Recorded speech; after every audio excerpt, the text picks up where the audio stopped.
Welcome to Our Girl Relationships. We talk about the problems people face in their day to day lives. Let's start with the video. I'm posting this because the only solution I see is legal action. But I want to avoid that because it's expensive and will probably take forever. And even after all that's happened, these people are still my family. I'm open to absolutely any other solutions, though. For context, I work in the petroleum industry and sometimes need to travel abroad for work. I'm usually gone for a couple of weeks at one stretch, and the most I've spent without coming back home was just a month. So long stretches out of home are the exception and not the norm. This is important to establish before I get into the actual story. I married my wife 4 years ago. We met at a concert, and after dating for 2 years, we got married. It's like we grew up together. I was 24 when I met her and still lived in my hometown, commuting for work. After getting married, we lived in the family house for a few months before moving out and getting our own place. I had the same job back then, and although it was difficult at times because I often had to miss events and stuff, we made it work for us. I thought I was the luckiest man on earth to find someone who was okay with my work life. What I didn't know 4 years ago, though, was how she would try to find comfort in my absence in the worst possible way. There's a little more I should explain for the rest of the story to make sense. My wife and I have been trying to have kids practically ever since we got married. We've tried out every doctor and every possible treatment at this point, but unfortunately, nothing has worked. The doctors have told us to basically pray for a miracle at this point, and we're tired of running from one fertility specialist to the other. I was starting to give up the hope of ever having kids, but then our long-awaited miracle finally happened. We were over the moon. I was probably the happiest I've ever been. Around 6 months into the pregnancy, I got told that I need to be abroad for 3 months. I flat out refused because I wanted to take care of my wife and be with her. But she convinced me to go, saying that we could really use the money because everyone knows how expensive babies are. She also told me that it's just the last few months of the pregnancy and she'd be fine. I was very, very reluctant, but couldn't ignore what she had said about the money. Brainstorming for a solution, I suggested that my wife could temporarily move to my hometown where my brother could take care of her. My brother lives in my childhood home because he has been taking care of our farm since our parents passed away. I thought my wife would enjoy the country air, and if she needed anything, my brother would be right there. I pitched the idea to her, and after some initial hesitation, she said yes. She has always liked the farm, and my brother and her get along great whenever they meet.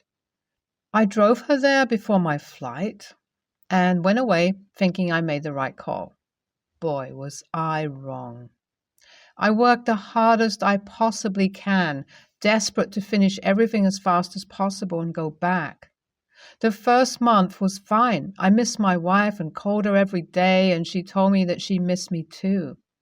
But after a while, I started to feel like she was trying to avoid me. She didn't pick up my calls as often and texted back after hours. There was obviously a time difference between us because we were in different continents, but we had a lot of experience with this, and she had always been good at communication. I started getting worried, and after a lot of anxiety and overthinking, asked her if everything was fine. She told me that it's nothing and she was just sleeping a lot more because the pregnancy was making her tired.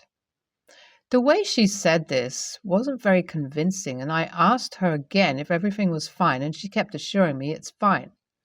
I thought she must have been getting sick of the countryside, with my brother as pretty much her only company. I reached out to my brother to ask if everything was fine, and he repeated the same things as my wife. I was so stupid back then that I decided to trust my brother to take care of everything. He did take care of it after all, but way more than he needed. Ha ha. I had already been outside the country for 2 months at that point when I got a call that she's in labor. This was unexpected at 8 months, and I was worried sick. But my brother told me that the baby was fine, just a little premature. I spoke to our doctor, and he assured me that both mom and baby were perfectly healthy. I wanted to be there so much it was physically painful, but there was no way I could leave before at least 1 more month. I convinced myself to tough it out for a few more weeks, thinking that everything will be back to normal once I'm back, and that the money will be really helpful with the newborn. A month later, it was time for me to go back. I decided to surprise my wife and my brother by telling them I needed to stay another month and then showing up unexpectedly. I was so excited, it makes me laugh now. Nothing could have prepared me for what happened next. My flight landed, and I decided to go straight to the farm without even keeping my luggage at home. I was super jet lagged, but didn't care at all. My son was waiting for me. But when I showed up at the farm, there was no one there. I asked the neighbors, and they told me my brother and wife had moved to the city after the baby was born. This was new information for me. I had obviously talked to both of them since the baby was born, but neither of them had told me about that. Confused, but still hopeful, I decided to go back to our apartment. But guess what? They weren't at the apartment either. This was when I started panicking. Where did my whole family disappear? I called up my wife, fully panicking, and asked where she was. She said she was at home. Another moment of panic. I told her I had been to the farm and our apartment and they were nowhere to be found. That's when I found out that my whole life has been uprooted. My wife handed the phone to my brother and I heard her tell him that I'm back. He came to the phone and told me that he has gotten a place in the city and moved in with my wife. Before I had time to ask any questions, he told me that he and my wife were in love and wanted to be together. I was literally dumbstruck. My own brother and my wife? The two people closest to me in the entire world? After a few moments of devastating silence, I managed to ask him what the hell he meant. I demanded to speak to my wife and see my son. That's when he hit me with another devastating piece of news. He told me that my son was biologically his. They had been sleeping together for months, and everyone knew about my infertility issues. I felt my entire world collapse around me. Fast forward to now. I've been back for 3 months and still haven't seen my wife or son. I've seen my brother and we got into a huge fight. He told me it was his baby and I'm not allowed to see him. After days of begging and pleading, they agreed for a DNA test. The results proved that I was indeed the father, so my wife was sleeping with both of us. That removed any last remnants of love I had for her. The only thing I want now is to see my son, but she refuses to let me get anywhere near them. My brother says he doesn't care that the kid is biologically mine, and they want to raise him together. The only reason I'm writing this today is because my wife's lawyer just served me our divorce papers today, and I just needed to let everything out. I have received hundreds of kind messages and comments. This was so unexpected, and you don't know how much I appreciate the support. Everyone is telling me the same thing, to let the divorce go to trial and file for custody. I live in a no-fault divorce state, and I've spoken to a lawyer who said courts only see what's best for the kid. This means that as long as my son is safe and they have the means to take care of him, my wife will probably get custody. My best shot is at getting joint custody. But as a newborn, my son needs to be with his mother, so things will probably get messy and complicated. Also, the fact that I have to travel a lot for my job doesn't help the case either. So the odds are hardly in my favor. I have decided to take the case to trial. It's going to be complicated, but I found a good lawyer, and if there is even a chance that I can be with my son, I'm ready to take it. Thank you again for all the great advice that you have given me. I don't know how long the trial will take, but I'll try to put in an update after we have a result. It's been 14 months since my last post, and today has been our final hearing. My lawyer was right in the first place. My wife did get custody, but I have visitation rights. I'm seeing my baby boy for the first time next weekend. To say I'm disappointed would be an understatement, but I'm just glad that I can finally see him. I can't believe that he's over a year old, and I have only seen pictures and videos of him. Thanks for tagging along with me on this rocky journey, guys. Wow, OP. I'm so sorry about everything you have gone through.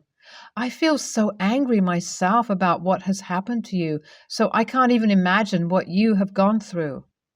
You seem to be taking it like a champ, though. I love how positive you have sounded through everything. Cheers to you, and I'm so excited that you'll finally get to see your son. You'll be an awesome dad for sure. Your ex-wife and brother suck so damn much. I can't believe how selfish some people can get for absolutely no reason. I'm just glad you have visitation rights. It's going to be hard, but I'm sure you'll have a wonderful relationship with your son. Using a throwaway and making up names for privacy. I'm 29, female, and my fiancé, we'll call him Dan, 31, male, and I have been together for 3 years and just got engaged. He has one sibling who identifies as non-binary. We'll call them Quinn, 23. Quinn's parents are all right with it, but don't really understand. Dan dotes on them, and they are super, super close. I like Quinn a lot, and we usually get along pretty well. They're a bit quirky and nerdy, which isn't typically what my friends are like, but they're happy and pretty nice. This, I think, is important for context. Though Quinn identifies as non-binary, they're usually gendered as a woman everywhere we go. Since they still have long hair, wear makeup, and are on the bigger side with a pretty big chest, and are 5 foot nothing tall. They usually wear men's clothing, but occasionally will wear a dress or a skirt. Today, I was discussing wedding plans with Dan, and he mentioned that Quinn was going to be a groomsperson and stand on his side and wear a suit. I was a little shocked by this. I figured that Quinn would wear a dress, since they do wear dresses sometimes, and be on my side. Quinn doesn't use a binder, and I'm afraid they would stick out and would confuse my older family members, who I haven't even really had a talk with about Quinn yet. When I expressed this to my fiancé, he was mad. He said it was inconsiderate of me, and that it showed that I think of Quinn as a woman. I really don't, and I don't mind Quinn being a part of that side of the wedding party for all the before-wedding stuff. Besides, like stuff pertaining to the clothes and whatnot. Like, I don't mind Quinn going to the bachelor party and not the bachelorette. I just think it will look weird and cause unnecessary stress and confusion on the day. I even said Quinn could wear a black dress or flowy pants made to look like a dress to go better with their style. But my fiancé isn't having it. He said he won't even ask Quinn about it, because it will upset them. Would I be the a-hole if I asked Quinn if they'd mind? YTA, if Quinn is in the wedding party regardless, who cares what side they're on? If their gender presentation could go either way, ask what they want to wear rather than just assume. YTA for the first. Easy thing. Quinn is Dan's sibling, not yours. I don't see why there would be any implicit expectation that Quinn would be on your side when they are Dan's sibling and super close, you say. Along with that, I hope you know it is extremely normal in 2022 for people to have grooms people and brides people of all genders, and to not have simply men for a groom and women for a bride. If people are confused, explaining that Quinn, their Dan's sibling and non-binary, is quite easy. You can also end the conversation quickly after that. It's your wedding after all. And B, Quinn is, as I mentioned before, Dan's sibling. So there's nothing abnormal about them being there in support of Dan. So yes, you're not being supportive of Quinn. You even say they don't regularly wear skirts. Let Dan and Quinn make the decisions on this. YTA. You have a very narrow mindset and it shows in your language. They're a bit quirky and nerdy. This is important for context. It really wasn't. It was kind of just a lame attempt at masking your own transphobia. They're not quirky for wanting to stand on their brother's side. A lot of cisgender women attend as groomsmen for their brothers. It's not some unheard of thing. And a lot of women wear suits to weddings too. Even though the point here is the Quinn isn't even a woman. You just see them as one, and it would make you comfortable for them to express themselves fully in front of your family and friends. The second to last paragraph really did it for me. He said it was inconsiderate of me, and that it showed that I think of Quinn as a woman, which he's right, you do.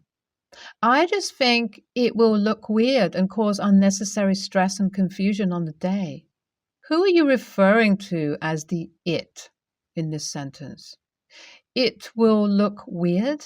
You mean your sibling-in-law simply being themselves is going to be weird for you? I don't think it will cause unnecessary stress and confusion. I think you're just projecting your own feelings and you're too afraid to stand beside them because that'll expose you for what you really are, a narrow-minded a-hole. You are absolutely the a-hole. You literally want a non-binary person to conform to cis-normative standards just for the sake of your own comfort. I get it's your big day or whatever, but it is for your fiancé as well, who clearly knows his sibling and what they would prefer to wear more than you do. 10 years ago, my sister borrowed $6,000 to attend law school and never paid me back. After graduating, she practiced briefly but had financial issues. Her morbidly obese husband never got a job because he deals with crippling anxiety and is afraid to work. During the 2019 holidays, my sister's husband spent the rent money on a luxury item, and my sister had to borrow $2,000 from me for rent. That same Christmas holiday, my mother also borrowed $2,000 from me for months of back rent. My parents got divorced more than a decade ago for money-related problems. During that divorce, my mother admitted that she had a gambling problem in my youth. During my childhood, she once told me that she overspent on Christmas presents and needed to borrow money, but made me promise not to tell Dad. Over the last 10 years, since my parents' divorce, I have loaned family members close to $15,000, not repaid, to cover living expenses. Aside from my sister practicing law for a year, few of my family members have attempted to work much. My mother says she is, 1, too old to get a job, and 2, will lose her state health insurance if she finds work. To make ends meet, my mother, sister's husband, and my 3 siblings routinely enroll in online degree programs to get student loans. After years of seeing this, I'm starting to conclude that they treat it as income. My mother's perspective sounds more innocent, though. After all, I went to college and got a good career. Why shouldn't they? 2 years ago, my sister almost died but received a heart transplant. She couldn't afford the bar fees and lost her law license. After recovery, she decided that she didn't want to return to family law and instead enrolled in a postgraduate tax law program. She graduated nearly the top of her class, but didn't work during that period. She found a local rental assistance nonprofit that kept a roof over her family's head, but they've recently closed down. 2 months ago, my sister borrowed $1,000 from me to get her law license reinstated.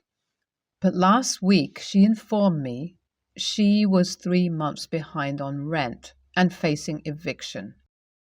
The pattern is now worryingly clear to me. Most of my family members play financial chicken. I'm worried about continuing to sacrifice my future by enabling their behavior. I've literally lost count of how many times I've heard the story that X student loan is delayed and family member Y can't afford rent. As a compromise, I offered my sister to pay for the back rent in exchange for job applications, proving that she and her husband have looked.